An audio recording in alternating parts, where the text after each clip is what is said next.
Recently আমি চলে গেছিলাম মন্দারমণি আর চেক ইন করে নিয়েছিলাম ওখানকার মোস্ট লাক্সারিয়াস ভিউ রিসর্ট কেসি ভিউতে। আর রুমে পেয়ে গেছিলাম এরকম সুন্দর একটা ব্যালকনি ভিউ আর তার সাথে ক্লিন অ্যান্ড নিট ওয়াশরুম। মাত্র 2500 এখানে বুকিং স্টার্ট গাইজ। এখানে আমরা সব রকম ফেসিলিটি পেয়ে যাব, যেমন জিম অ্যান্ড স্পা অলসো। এদের এখানে ইন হাউস বারও রয়েছে অ্যান্ড চিলড্রেনদের জন্য রয়েছে একটা সুন্দর ওয়াটার পার্ক। অবশ্য এদের একটা ইন হাউস রেস্টুরেন্টও রয়েছে। আর রেস্টুরেন্ট থেকে অর্ডার করে নিয়েছিলাম আমরা প্রচুর আইটেমস, যেমন রাইস, ডাল, আলু ভাজা, ক্র্যাব মশালা, চিকেন কারি, মটন কষা, প্রন মালাইকারি, আরোই না কত কি। প্রত্যেকটা ফুড খেতে ছিল খুবই ডিলিশিয়াস।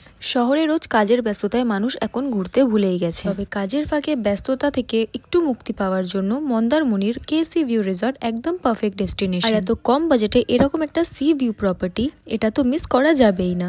বিচ ভিউ এনজয় করে স্ন্যাক্সে নিয়ে নিয়েছিলাম আমি ফ্রেঞ্চ ফ্রাইস আর তার সাথে crispy chilli baby corn. Snacks খাওয়া শেষ করে বন্ধুদের সাথে একটু এনজয় করে চলে এসেছিল আমাদের ডিনার। আর ডিনারেও নিয়ে নিয়েছিলাম আমরা চাইনিজ অ্যান্ড ইন্ডিয়ান দুটোই।